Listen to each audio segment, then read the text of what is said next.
Frustration, కోపం, అధికారం దక్కలేదనే బాధ, షాడో సీఎం పదైపోయిందనే దుఃఖం, ఇలా చాలా ఉండవచ్చు కేటీఆర్లో. కానీ అవేవి ఆయన బయట పెట్టుకోకూడదు. ఎందుకంటే ఆయన కాబోయే భావి ముఖ్యమంత్రి. పైగా ఆయన గులాబీ పార్టీకి కార్యనిర్వాహక అధ్యక్షుడు కూడా. తన తండ్రి వ్యవసాయ క్షేత్రానికి పరిమితమయ్యారు కాబట్టి పార్టీని కాపాడుకోవాలి.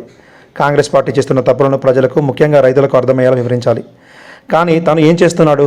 కోపంలో ఏదేదో మాట్లాడుతున్నాడు. చివరికి రేవంత్ కుర్చీని గుంజి అని చెప్పడానికి వీలైన భాషలో మాట్లాడాడు. ఇదే కేటీఆర్ అధికారంలో ఉన్నప్పుడు అడ్డగోలుగా మాట్లాడాడు. అప్పట్లో కవితను ఉద్దేశించి కరీంనగర్ ఎంపీగా ఉన్న బండి సంజయ్ ఏదో మాట అన్నందుకు గులాబీ పార్టీ నాయకులు రచ్చ చేశారు. చివరికి బండి సంజయ్ని తాడు బొంగలని కేసులు అరెస్ట్ చేశారు. అంతేకాదు ఒక ఎంపీ అని కూడా చూడకుండా రకరకాల పోలీస్ స్టేషన్లు తిప్పి ఇబ్బంది పెట్టారు. ఇంకా చెప్పాలంటే చాలా చేశారు. ఒక రకంగా 2014 నుంచి 2023 వరకు తెలంగాణలో అంబేద్కర్ రాజ్యాంగం కాకుండా కల్వకుంట్ల రాజ్యాంగం నడిచిందని బీజేపీ నాయకులు ఆరోపించారు. ఇక ఆ రోజుల్లో అయితే కేటీఆర్ నోటికి వచ్చిందే పాపం. ఇప్పుడు కూడా అదే స్థాయిలో మాట్లాడుతున్నాడు. కానీ ఇప్పటికీ అతని మీద చర్యలు తీసుకోవడంలో రేవంత్ ప్రభుత్వం వెనుకాడుతోంది. కేటీఆర్ అంటే భయమా, లేక చర్యలు తీసుకునే స్థాయి రేవంత్కు లేదా అని బీజేపీ నేతలు మండిపడుతున్నారు.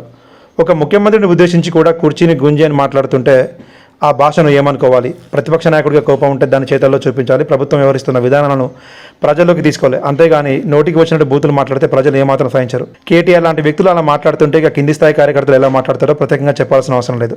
ఇక్కడ ఏదో కాంగ్రెస్ నాయకులను రేవంత్ రెడ్డిని శుద్ధపోసాలని మేము చెప్పడం లేదు. భావి నాయకులుగా ఎదిగేవారు 10 మందికి ఆదర్శంగా ఉండాలి. కానీ వారు ఇలా మాట్లాడుతుంటే అత్యంత బాధాకరంగా ఉంటుంది. అసలు తెలంగాణ సంస్కృతి కాదు కదా. తెలంగాణలో ఈ స్థాయిలో బూతులు మాట్లాడడం లేదు కదా. కేటీఆర్కి ఎక్కడి నుంచి వచ్చింది? కేటీఆర్ ఇలా ఎందుకు మాట్లాడుతున్నారు?